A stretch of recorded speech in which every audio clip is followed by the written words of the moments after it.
जो पे कमीशन के गठन का ऐलान हुआ है, इसमें 2-3 बातें अभी भी हमें बहुत अखर रही हैं। जो पहला मुद्दा इसमें एक लिखा है कि 18 महीने में इसकी रिपोर्ट देगा पे कमीशन।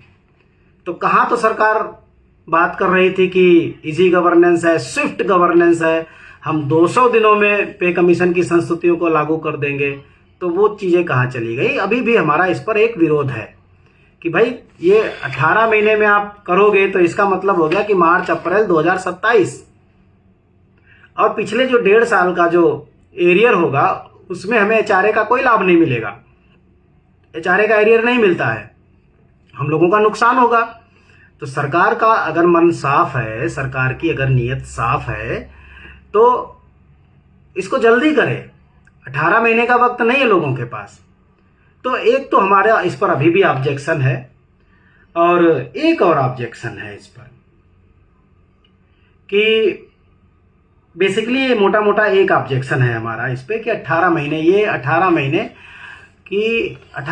ये बेतुका है कि 18 महीने में रिपोर्ट देगी, फिर सरकार उसकी रिपोर्ट को कब मानेगी, नहीं मानेगी, या कितना मानेगी, कितना नहीं मानेगी, ये सारी इसमें चीजें हैं जो छुपी हुई हैं। दूसरा एक ऑब्जेक्शन ये है कि सेंट्रल गवर्नमेंट हमेशा जब पे कमीशन का गठन करती है तो उसमें लिखती है कि central government imply central PSU यानी पब्लिक सेक्टर अंडरटेकिंग्स और सेंटर ऑटोनोमस, और उसमें सेंट्रल यूनियन टेरिटरी छोड़ देती है, यानी कि केंद्र शासित राज्य।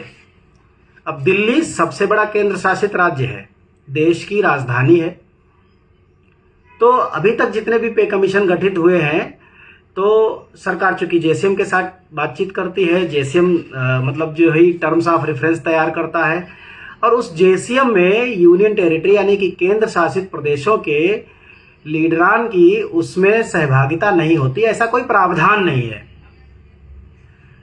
दिल्ली में 4 लाख से ज्यादा वर्कर्स काम करते हैं, जिनमें तकरीबन 40 से 50 हजार तो केवल टीचर्स हैं जो दिल्ली गवर्नमेंट के अंडर में काम करते हैं या फिर एमसीडी के पास काम करते हैं।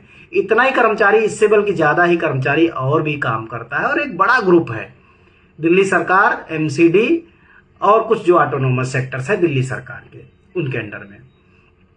तो एक बहुत बड़ा ग्रुप है, और सेंट्रल गवर्नमेंट के मुद्दों पर बढ़ चढ़ करके केंद्र शासित प्रदेशों की यूनियनें या संगठन काम करते हैं। तो भारत सरकार यूनियन टेरिटरीज को भी इसमें इंडोर्स करे। साथ ही साथ एक हमारा ये कंसर्न है, पहला कंसर्न है कि 18 महीने नहीं, अब 8 महीने भी नहीं बचे हैं, और अगर आप इतना टाइम लोगे तो आपको इस बार एचआरए का भी एरियर पीछे से देना पड़ेगा, आपको ये बदलाव करने पड़ेंगे। इंडिया एनपीएस एम्प्लॉइज फेडरेशन पूरी तरीके से प्रतिबद्ध है कर्मचारी हितों के लिए, वो चाहे पेंशन हो, चाहे पे कमीशन हो, और चाहे कोई और मुद्दा हो। हम कर्मचारियों के यूनिफाइड मुद्दों पर हमेशा लड़ते रहेंगे, इसीलिए हमने फेडरेशन बनाया। हमारा सिंगल पॉइंट एजेंडा नहीं है। अभी जरूरत है पेंशन सिंगल पॉइंट एजेंडा। पे कमीशन का गठन हो गया, अब पे कमीशन पे अपना कमीशन काम करेगा, उसमें जो भी देखेंगे उसमें भी रिप्रेजेंटेशन रखने होंगे। जो कमियां हैं, जो सरकारी कर्मचारियों को जो रियायतें चाहिए, जो सहूलियतें चाहिए, उनके लिए लड़ेंगे, उनके लिए बात करेंगे। बहुत बहुत धन्यवाद। जय हिंद, जय भारत।